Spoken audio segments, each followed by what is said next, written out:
क्योंकि बुद्धि सबसे अधिक रास के प्रसंग में ही हमारी खराब होती है। आप लोगों को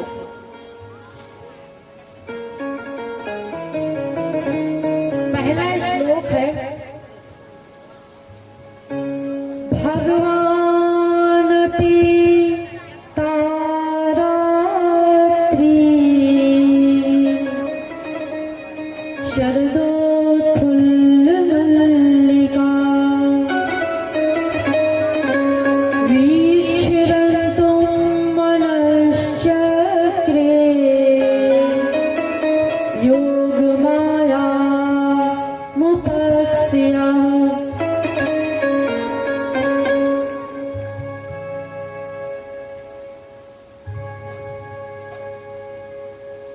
भगवान अपि तारात्रि, भगवान अपि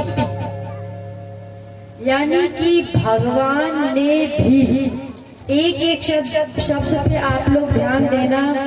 मैं इस श्लोक की व्याख्या करूंगी एक एक शब्द की, तो आप लोग एक एक शब्द को अच्छे से समझेंगे। भगवान अपि तारात्रि शरदोत्फुल्ल मल्लिका वीक्षरन्तुं मनश्चक्रे योग मायामुपाश्रितः। तो भगवान अपि, भगवान ने भी, अपि मतलब भी, संस्कृत में कहते हैं भगवान ने भी। ये भगवान कौन है? सुखदेव जी परीक्षित जी को सावधान कर रहे हैं और कह रहे हैं कि परीक्षित, अब मैं जिसकी लीला सुनाने जा रहा हूं वो भगवान है, पूर्णतम पुरुषोत्तम भगवान श्री कृष्ण। ये भगवान माने क्या होता है, आप लोग थोड़ा सा समझ लीजिए।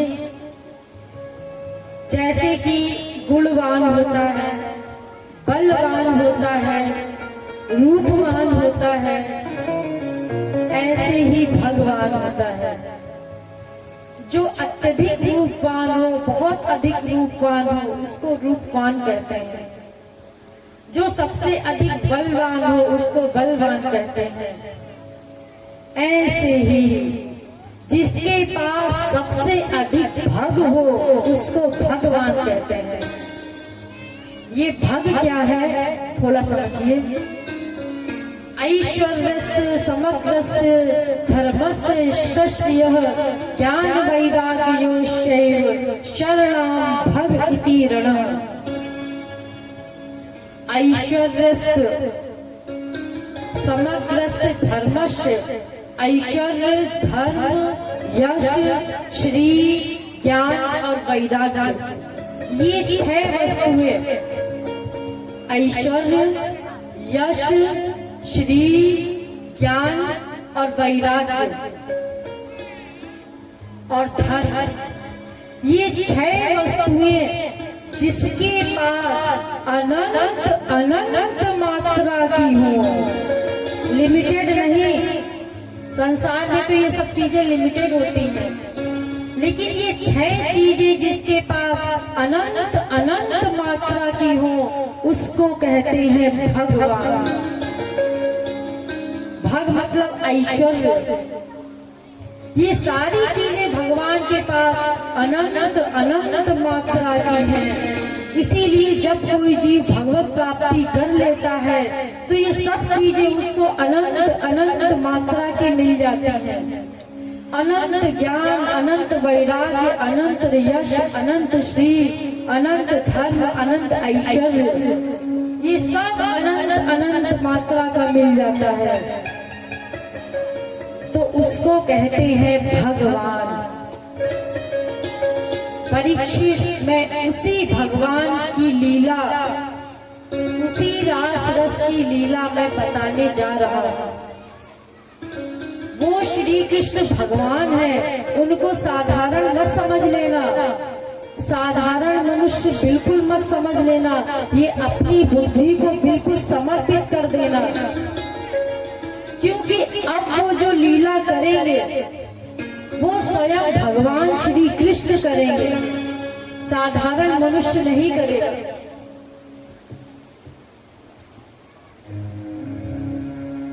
श्री कृष्ण लीला करने जा रहे हैं। देखिए वो भगवान है, उनको किसी से कुछ नहीं चाहिए। अरे उनके पास सब कुछ है, उनको किसी से भी कुछ नहीं चाहिए। वो तो पूर्णमदः पूर्णमिदं पूर्णात् पूर्णमुदच्यते पूर्णस्य पूर्णमादाय पूर्णमेवावशिष्यते। वो तो पूर्ण है, उनको किसी से कुछ नहीं चाहिए। वो तो आत्मा राम है, आत्मा राम पेरी रमत, यानी कि वो अपनी ही आत्मा में रमण करते हैं।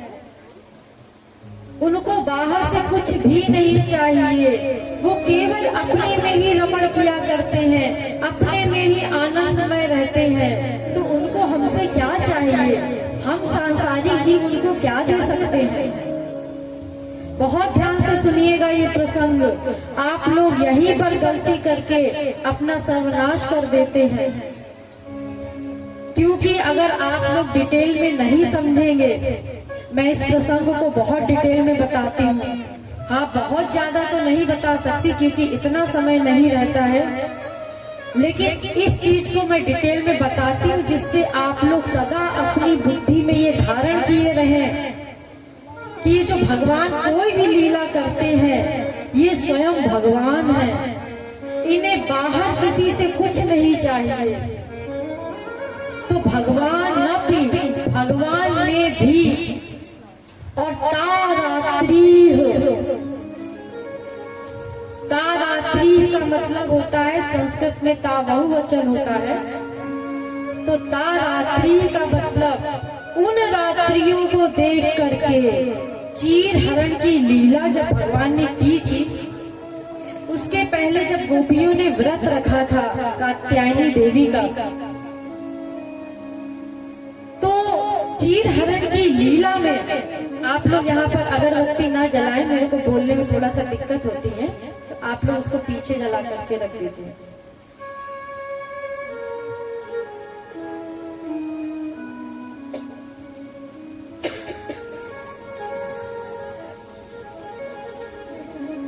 तो चीर हरण की लीला के पहले गोपियों ने कात्यायनी देवी का व्रत किया था। तो जब व्रत किया था और भगवान ने, मैंने कल आप लोगों को बताया था कि भगवान ने स्वयं आकर के उनको वरदान दिया था।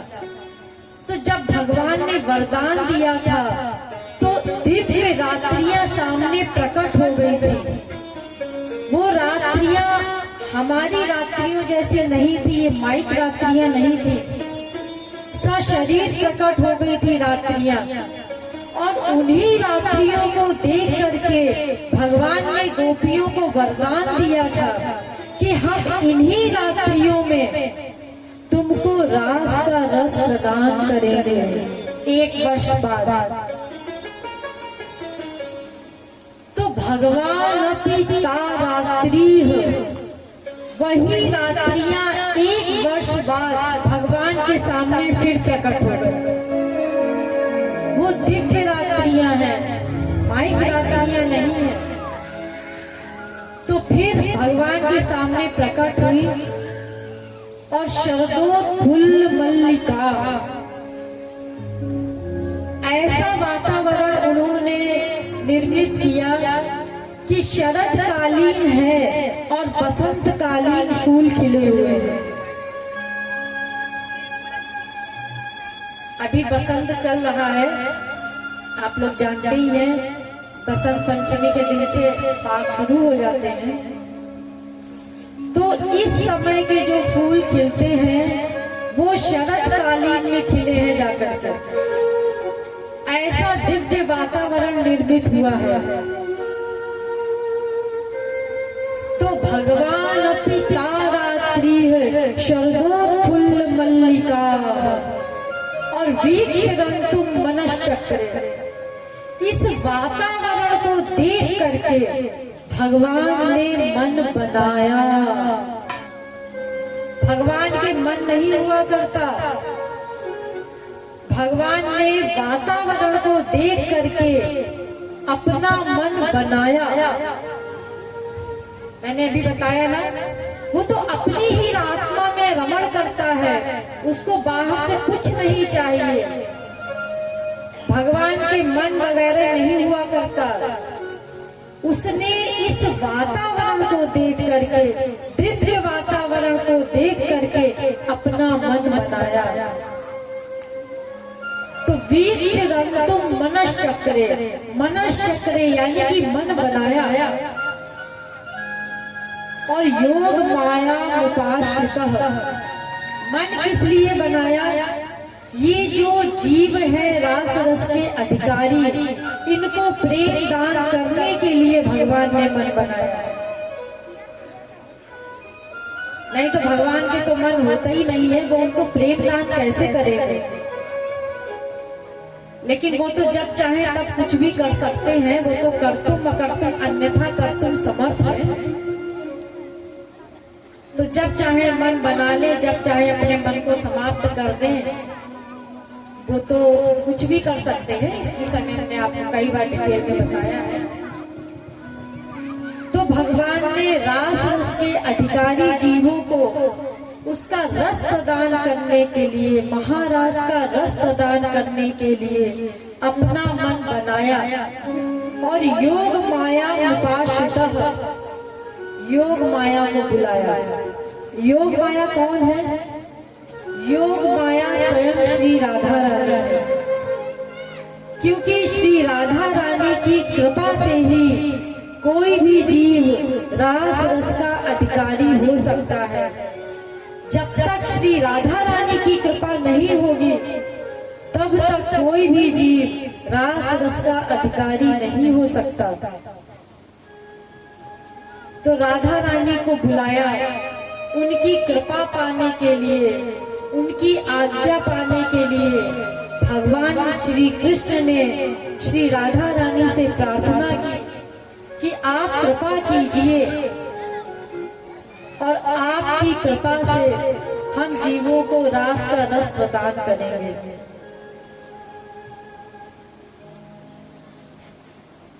तो देखिए, आप लोगों ने शायद देखा होगा, वृंदावन वगैरह में, टीवी में भी देखते होंगे कि वहां के बच्चे जब रास करते हैं तो पहले श्री राधा कृष्ण की आरती होती है और आरती के पश्चात गोपियां प्रार्थना करती हैं रास के लिए। तो श्री कृष्ण श्री राधा रानी के चरणों में अपने मस्तक को झुका करके उनसे प्रार्थना करते हैं कि हे प्यारी जू, रास का समय हो गया है, आप कृपा कीजिए और इन गोपियों को, इन जीवों को रास का रस प्रदान कीजिए। तो श्री कृष्ण ने श्री राधा रानी से प्रार्थना की। उसके पश्चात श्री राधा रानी ने ठाकुर जी को आज्ञा दी कि जितने भी रास रस के अधिकारी जीव हैं उनको बुलाओ। तो ठाकुर जी ने कहा कि उनको कैसे बुलाए? करोड़ों की संख्या में गोपियां अगर एक एक को घर में बुलाने जाएंगे तो पूरी रात्रि ऐसे ही बीत जाएगी। तो राधा रानी ने कहा कि अपनी मुरली में ऐसा वादन करो कि जितने भी रास रस के अधिकारी जीव हैं, केवल उन्हीं को वो मुरली सुनाई दे और किसी को ना सुनाई दे।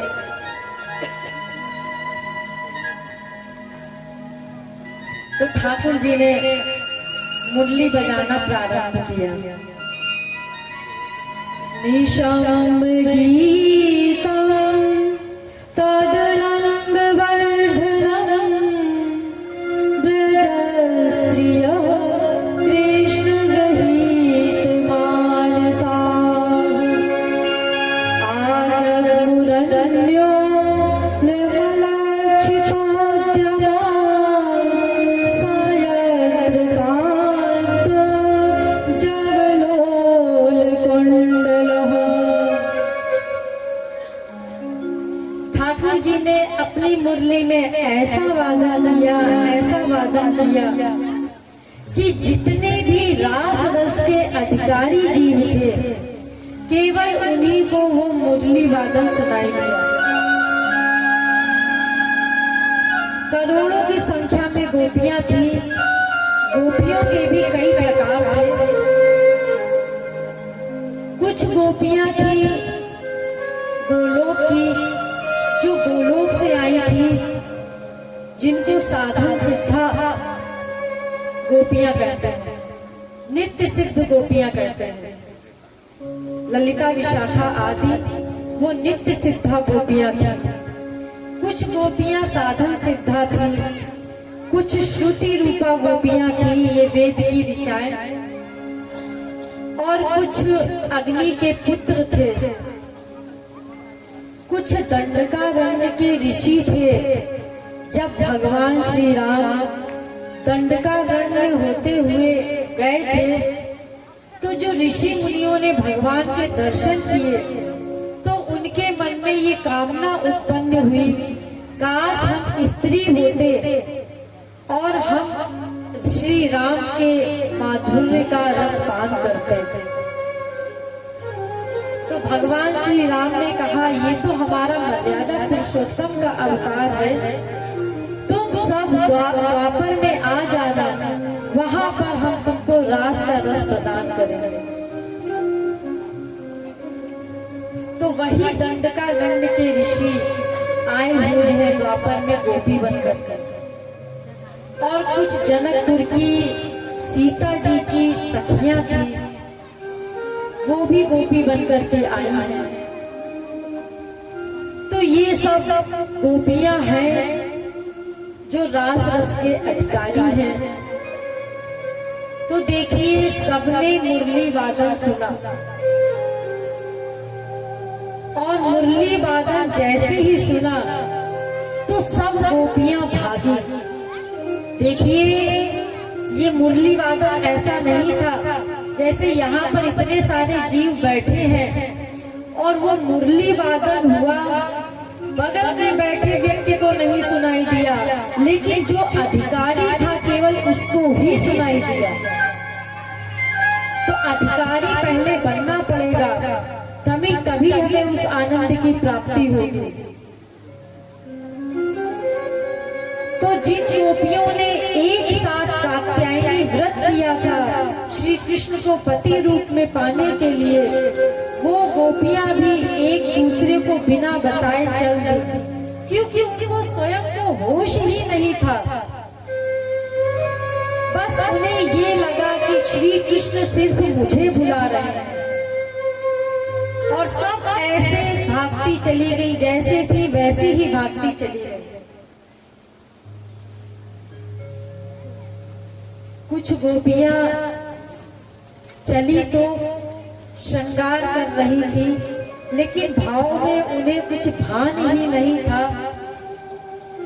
किसी ने गले का हार हाथ में पहन लिया, हाथ का पैर में पहन लिया, पैर का सिर में पहन लिया, कहीं का कहीं उल्टा सीधा श्रृंगार कर लिया और भागी। क्योंकि वो एक ऐसी अवस्था होती है कि उसमें भान ही नहीं रहता है, कुछ अपनी सुधि ही नहीं रहती है। लेकिन उनमें से कुछ गोपियां ऐसी थी साधन सिद्धा कि जिनका अभी कुछ अशुभ संस्कार शेष रह गया था, उनको उनके पतियों ने नहीं जाने दिया, दरवाजा बंद कर दिया। तो उन्हें इतना विरह हुआ भगवान का कि उन्होंने अपना शरीर ही त्याग दिया भगवान के वियोग में। शरीर को यही त्याग दिया और दिव्य शरीर से भगवान के पास गई, और जाकर के सब गोपियां भगवान के पास इकट्ठा हो गए, जहां पर ठाकुर जी मुरली वादन कर रहे थे।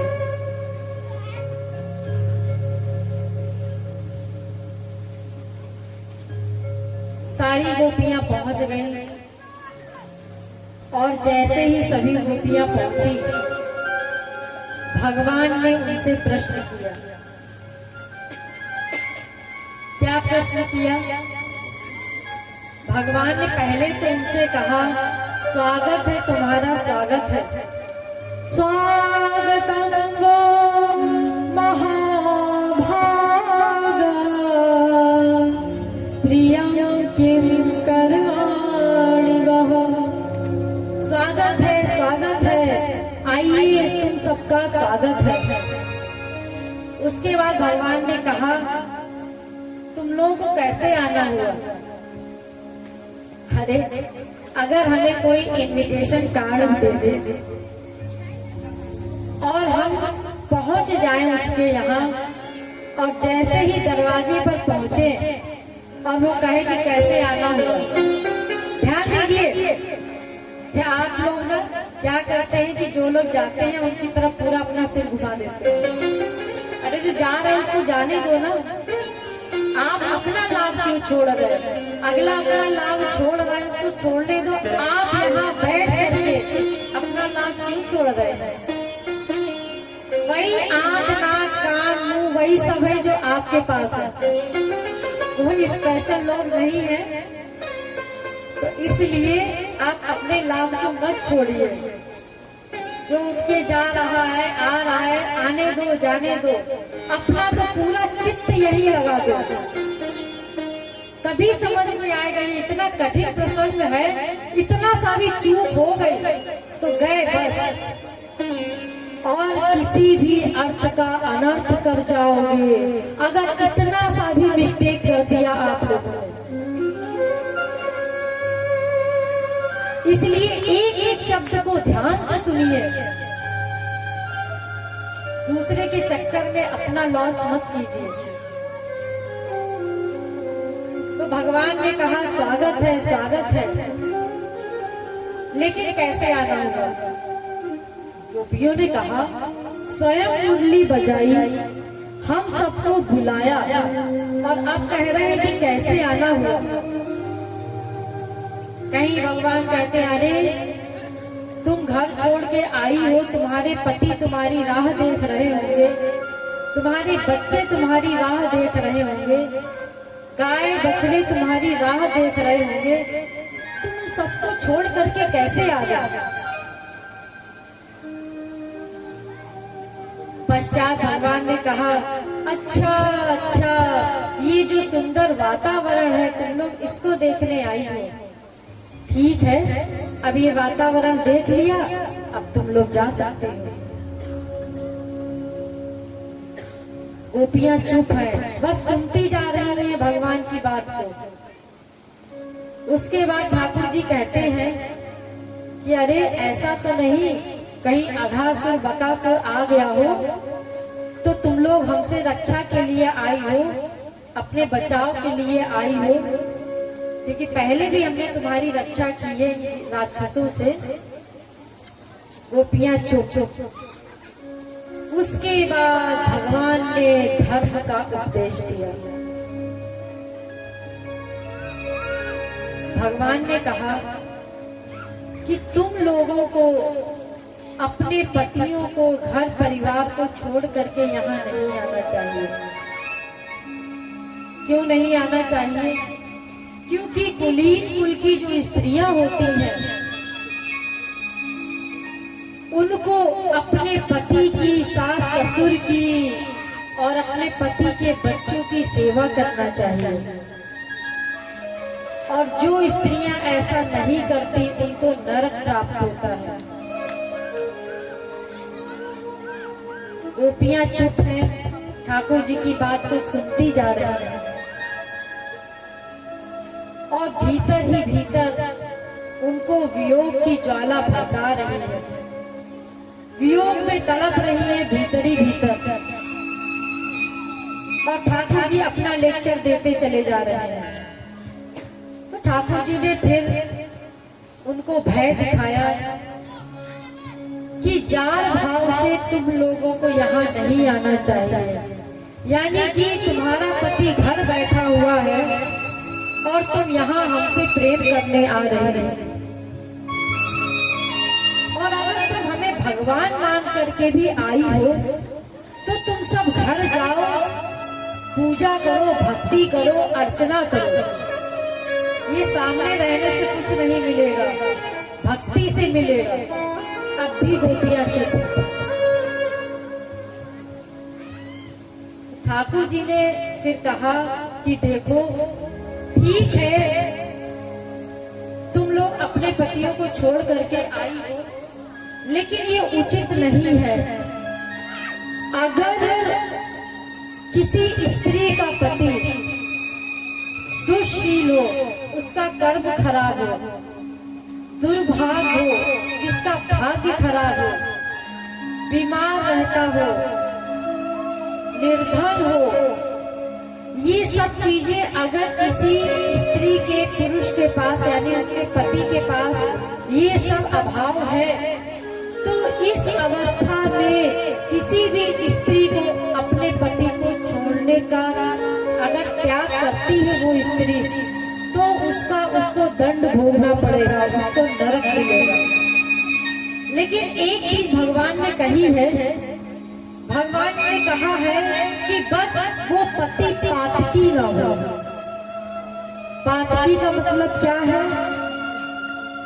पातकी का मतलब होता है भगवान से प्रेम करने के लिए जो रोकता है, उसको पातकी कहते हैं, पापी कहते हैं। बस एक अवस्था में स्त्री को छोड़ने का अधिकार है, अगर वो पापी है तो उसको छोड़ने का अधिकार है। बाकी जितनी भी चीजें हैं, उस स्थिति में अगर कोई भी स्त्री अपने पति को छोड़ती है तो उसको नरक की प्राप्ति होगी।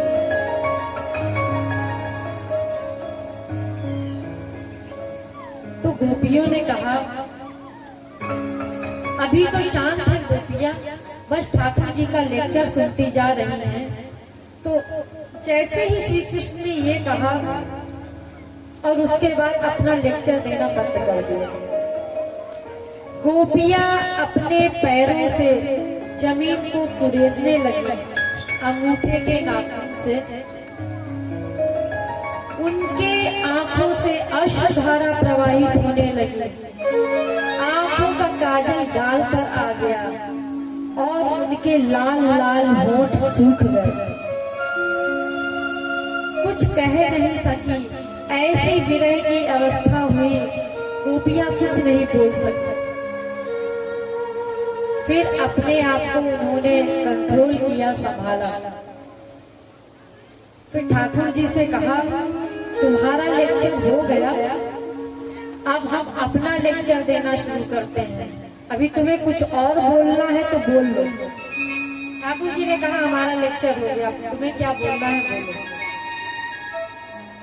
तो गोपियों ने कहा कि अभी तुमने कहा है कि पति दुर्भाग्यशाली हो, निर्धन हो, दुष्ट हो, इन सब परिस्थिति में या उसको कोई रोग लग गया हो, इन सब परिस्थिति में अगर कोई स्त्री अपने पति का त्याग करती है तो उसको नरक भोगना पड़ेगा। लेकिन आपने कहा कि अगर पति पातकी ना हो, अगर पातकी है तो उस अवस्था में हर स्त्री को अपने पति को छोड़ने का अधिकार है। अरे जो भगवान की भक्ति नहीं करने देगा वो तो पातकी ही होगा, उससे बड़ा पापी कौन होगा।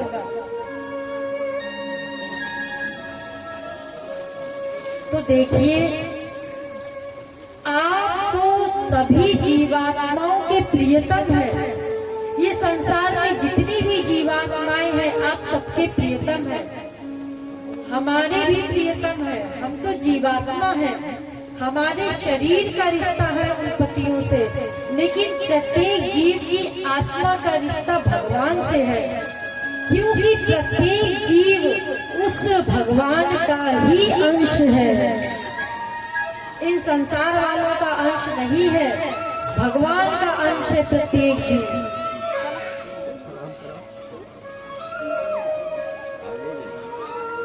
मैंने इस विषय में आप लोगों को पहले भी बताया है। गा सुपर्णा सयुजा सखाया, हमारे हृदय में भगवान रहते हैं, सदा रहते हैं। अंशो नाना विपदेशात, हम उसी के अंश हैं। वेद कह रहा है तो हम भगवान के अंश हैं, तो भगवान ही हमारा सब कुछ है। ये तो जितने भी नाते रिश्तेदार हैं, ये तो शरीर के नाते रिश्तेदार हैं। और जो हमारे पति हैं, उनके भी पति आप हो। पति पतिनाम परमम परस्तार, उन पतियों के पति भी आप हो।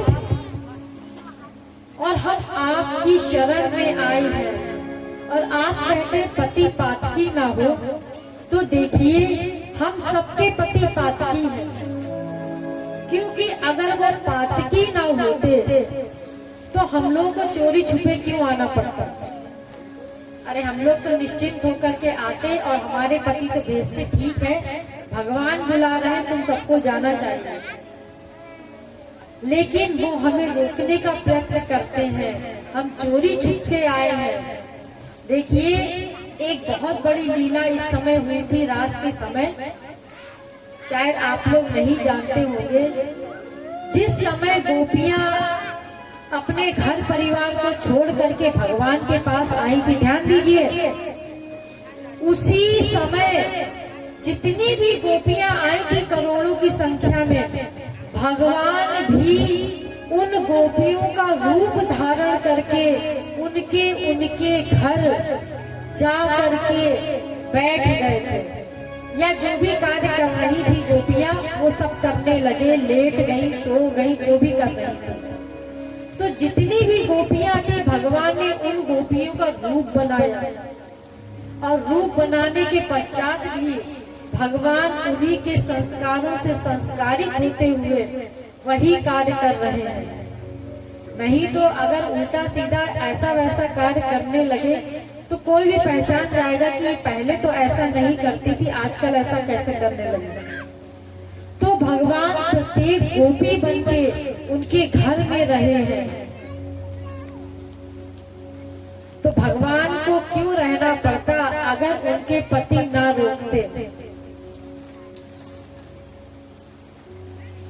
इसका मतलब उनके पति पातकी थे, इसीलिए भगवान को गोपियों का वेश बना करके वहां रहना पड़ा, उनका रूप बना करके रहना पड़ा। तो गोपियों ने कहा आप तो पति पतिना परमम परस्तार, आप तो हमारे पतियों के भी पति हैं, क्योंकि प्रत्येक जीवात्मा स्त्री है और उस जीवात्मा का परम पति केवल भगवान है, आप ही हैं।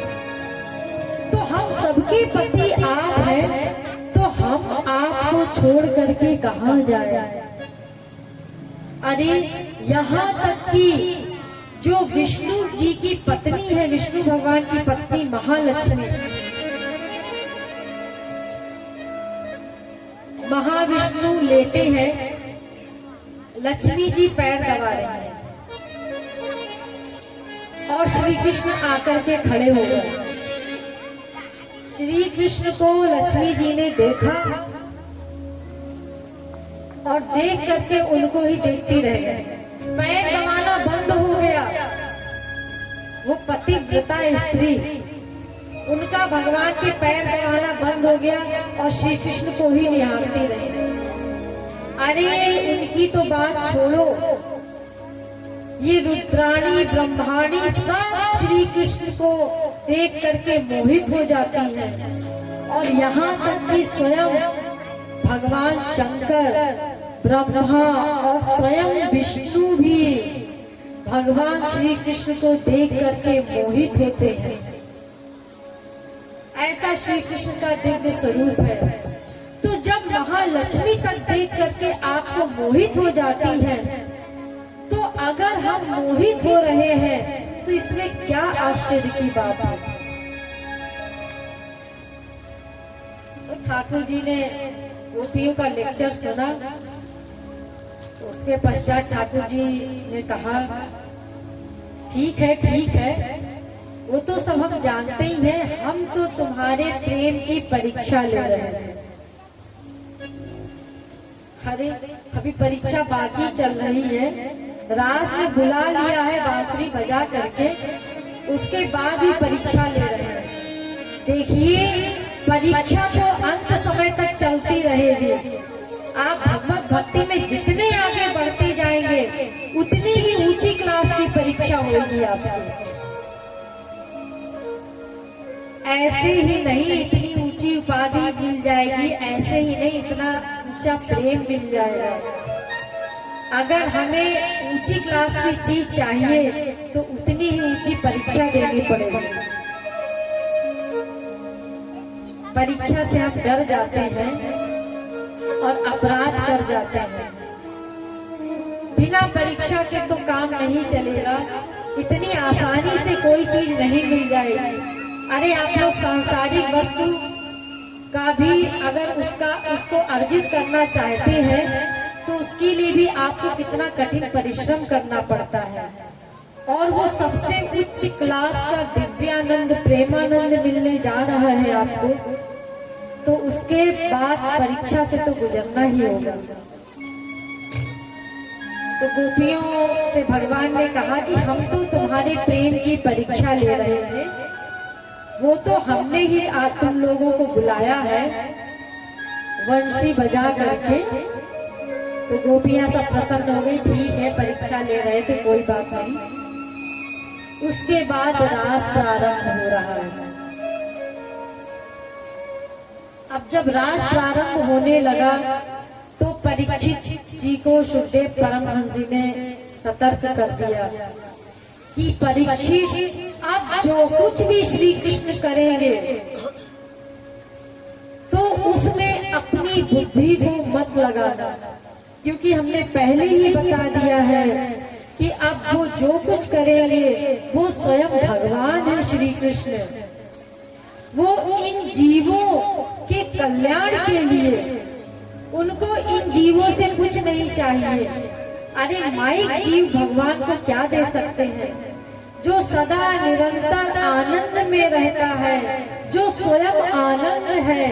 आनंदो ब्रह्मेति विजानात् आनंदात् कल्पिमानि भूतानि जायन्ते आनंदेन जातानि जीवन्ति आनंदम प्रयन्तभिषं विशन्ति। वेद कहता है कि वो तो स्वयं आनंद है, तो उसको हम सांसारिक जीवों से, हम माइक जीवों से क्या चाहिए?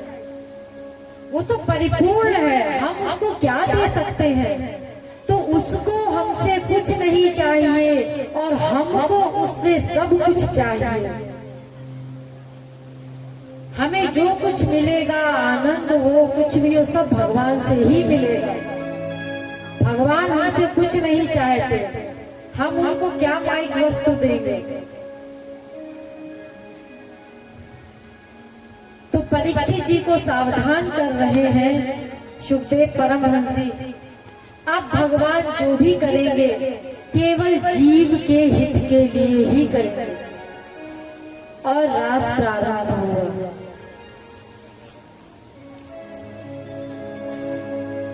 जैसे ही रास प्रारंभ हुआ, गाना बजाना होने लगा, नाचने लगी गोपियां और गोपियों को अहंकार हो गया।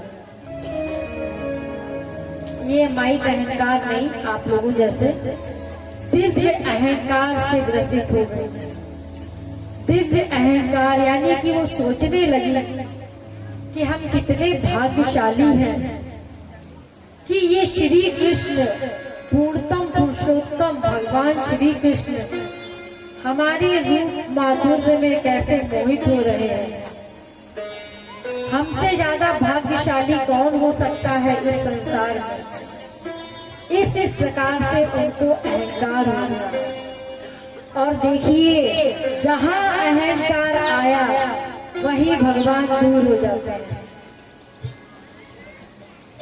अगर हमारे मन में इतना सा भी अहंकार आया तो हरि और गुरु अंतर्यामी होते हैं, वो हमसे दूर हो जाए। इतना सा भी अहंकार। तृणादपि सुनीचेन तरोरपि सहिष्णुना अमानिना मानदेन कीर्तनीय सदा हरि। तृणादपि सुनीचे, तृण से भी दीन भाव रहे। जैसे घास होती है, धूप घास आप लोग जानते ही होंगे, उसमें पैर रखो तो दब जाता है और पैर उठाओ तो वो उठ जाता है। इतना दीन भावना होनी चाहिए हमारी कि तृण से भी अधिक दीन हो जाए। कोई कुछ भी कहता रहे, गाली भी देता रहे, तो उसको अपने मन में नहीं उतारना है। ठीक है, कहने वाला बोलता रहे, हमारी गाली चिपक तो रही नहीं। कोई अपशब्द कह दे तो कहने वाले का मुंह खराब होता है, सुनने वाले का नहीं। आप लोगों ने स्कूलों में पढ़ा होगा कि महात्मा बुद्ध को एक व्यक्ति ने इतनी गाली दी कि पूरा दिन गाली देता रहा और महात्मा बुद्ध मुस्कुराते रहे। शाम हो गई, गाली देते देते जब वो थक गया तो महात्मा बुद्ध ने कहा कि इसको भूख लगी होगी, प्यास लगी होगी, इसको कुछ खिला पिला दो, ये फिर अपना काम शुरू करेगा। तो उसने महात्मा बुद्ध जी से पूछा कि हमने सुबह से शाम तक आपको गाली दी, आपको कोई असर नहीं हुआ? तो महात्मा बुद्ध ने कहा कि एक बात बताओ, अगर तुम्हें कोई सामान कोई गिफ्ट दे और तुम ना लो तो वो किसके पास रहेगा? तो वो देने वाले के पास रहेगा। तो ऐसे ही तुमने हमें गाली दी लेकिन हमने ली ही नहीं, तो वो किसके पास रहेगा? वो महात्मा बुद्ध का शिष्य बन गया। ऐसे ही दीन भाव हमारा होना चाहिए जब हम भगवान की भक्ति करते हैं। तो तृणादपि सुनीचेन तरोरपि सहिष्णुना, पेड़ में फल होते हैं, आप लोग पत्थर मारते हैं और वो फल दे देता है। इतना दीन भाव, इतना सहिष्णु होना चाहिए। और अमान ना मान देन, स्वयं सम्मान ना चाहो, दूसरे को सम्मान दो। ये हमारी भावना होनी चाहिए कि दूसरे को सम्मान दे, स्वयं सम्मान ना चाहे। और कीर्तनीय सदा हरि, तब भगवान की भक्ति करो, तब भगवान से प्रेम करो, तब अश्रुधारा प्रवाहित होगी, तब भगवान हमें मिलेंगे। तो अहंकार अगर किसी का आया और भगवान गायब हो, अहंकार से भगवान नहीं मिला करते, दीनता से मिला करते हैं। आज सुबह 5 बजे मैंने साधना करवाई थी, कल योगेश भैया ने अनाउंसमेंट किया था। कुछ लोग ही आए थे, लेकिन मुझे अच्छा लगा कि उन लोगों ने ध्यान करना प्रारंभ किया। शुरुआत है, धीरे धीरे ऐसे ही करते जाएंगे तो भगवत भक्ति में आगे बढ़ते जाएंगे। लेकिन इतने सारे लोगों को बताया गया था, इतने सारे लोगों ने सुना था, लेकिन उसमें से कुछ लोग ही आए जिसने महत्व समझा। हम लोग उसका महत्व ही नहीं समझते हैं कि साधना करवाई जा रही है, भक्ति करवाई जा रही है। अरे 5 बजे तो सुबह हो जाती है, गांव में तो 4 बजे ही सुबह हो जाती है। तो आप लोगों को आना चाहिए, समझना चाहिए। हर बात तो हम यहाँ पर नहीं बता सकते, लेकिन वहाँ पर आकर के हम पर्सनली आप लोगों को जो समझाते हैं, वो साधना का लाभ आप लोगों को अवश्य लेना चाहिए। 2 दिन में साधना और करवाऊंगी सुबह 5 बजे। तो हम भैया के यहाँ रुके हुए हैं, गोविंद राम साहू जी के यहाँ पर। तो आप वहाँ आकर के साधना को अटेंड कर सकते हैं। 4:45 तक आप लोग आ जाइए। 5 बजे से साधना शुरू हो जाती है। 5 बजे हम अपना गेट बंद कर देंगे। उसके पहले आप लोग वहाँ पर उपस्थित हो जाइए, उसका महत्व समझिए। अभी नहीं करोगे तो कब करोगे? अभी आलस कर लेंगे तो हमेशा अनंत जन्मों से आलस किया है और आगे भी करते जा रहे हैं। आज छठवां दिन है भागवत सुनते सुनते और प्रथम दिवस से हम आप लोगों को यही समझा रहे हैं। उसके पश्चात भी आप लोग महत्व नहीं देते, बस इसलिए कथा सुनने आते हैं, प्रवचन सुनने आते हैं कि हम अपने कान पवित्र कर लेते हैं। अपने कल्याण के लिए कुछ तो करना ही होगा। तो आप लोग, हम यहाँ पर इसलिए नहीं आए कि आप लोग को ठंड लग जाएगी, बीमार पड़ जाओगे, क्योंकि सुबह सुबह अधिक ठंड होती है। इसीलिए हमने अपने निवास पे आप लोगों को बुलाया है। और ऐसा जरूरी नहीं है कि आप लोग स्नान करके ही आए। हाँ, जो लोग आ सकते हैं वो स्नान करके आए तो नींद नहीं आएगी, मन भी अच्छा लगेगा। लेकिन यदि किसी की तबीयत ठीक नहीं है तो बिना स्नान किए भी आ सकता है, क्योंकि भगवान की भक्ति के लिए ये सब आवश्यक नहीं है कर्म कांड। हमें तो बैठ के चिंतन करना है। 2 दिन आप लोग को और समझाया जाएगा, फिर आप लोग वैसे ही अपने घरों में करना। लेकिन अभी सीखना तो पड़ेगा ही।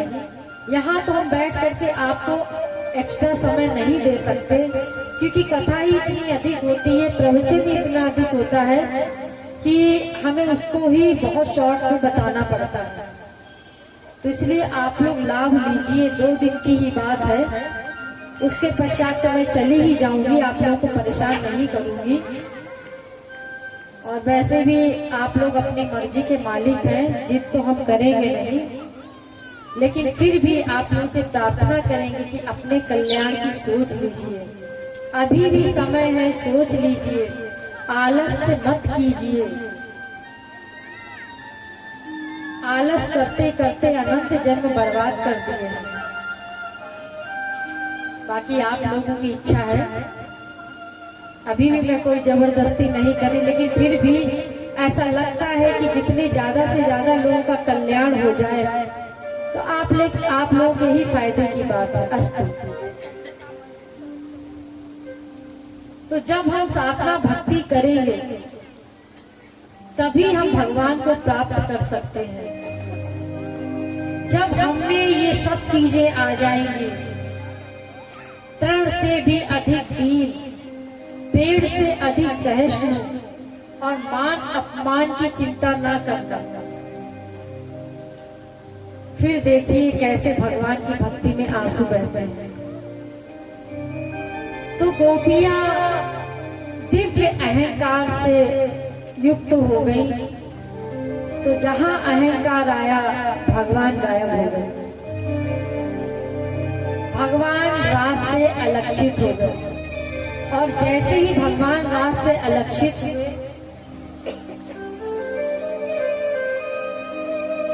अब तो सब गोपियां इधर उधर भगवान को ढूंढने लगी, रो रही हैं, व्याकुल हो रही हैं, और भगवान को खोजते खोजते खोजते खोजते जंगल की ओर बढ़ती चली जा रही है। आगे जाते जाते उन्होंने क्या देखा? ठाकुर जी के श्री चरणों को देखा, और उसके साथ साथ एक गोपी के चरणों को देखा। अनया राधितो नूनम, यानी कि श्री कृष्ण के साथ एक गोपी भी गई है। भगवान श्री कृष्ण अलक्षित हुए हैं एक गोपी को लेकर, और वो गोपी कौन है? वो गोपी स्वयं श्री राधा रानी है। श्रीमद् भागवत में राधा नाम नहीं लिया गया है, अन्य अन्य नामों से राधा जी का वर्णन आया है। तो यहाँ पर अनया राधितो नूनम कहा गया है कि ठाकुर जी जिस गोपी को लेकर के अलक्षित हुए थे, उस गोपी का नाम था श्री राधा रानी। तो उन्होंने पहचान लिया श्री राधा रानी ठाकुर जी के चरणों को। उन्होंने कहा कि यही वो गोपी है जिसको ठाकुर जी लेकर के अलक्षित हुए। गोपियां गुजर कर रही हैं, आगे चलती चली जा रही हैं। उधर श्री राधा रानी ने सोचा कि ये हमारी सखियों को छोड़ करके आ गए हैं, वो बेचारी विरह में व्याकुल हो रही है। अरे अगर जीव ने थोड़ा बहुत अहंकार कर भी दिया तो क्या हुआ, वो तो इतना प्रेम करती है। अब हम भी इनके साथ नहीं जाएंगे। तो श्री राधा रानी ने भी अहंकार की एक्टिंग की। ध्यान दीजिए, एक्टिंग की। उनको अहंकार नहीं आता। अरे महापुरुषों को ही नहीं आता, गोपियों को भी कोई अहंकार नहीं आया था। ध्यान दीजिए, ये तो हमें समझाने के लिए ये सब लीला हुई है। तो श्री राधा रानी ने सोचा कि हमारी सखियों को छोड़ करके आ गए हैं, अब हम भी इनके साथ नहीं जाएंगे। तो राधा रानी ने ठाकुर जी से कहा कि हमें यहाँ कहाँ ले आए हैं, जंगल में, और आप जंगल में लेकर के आए हैं। इतना दूर चलते चलते हमारे पैर थक गए हैं, अब हमें आगे ले चलना है, तो आप हमें अपने कंधे पर बिठा लीजिए। और कंधे पर बैठा करके जहाँ चाहिए ले जाइए।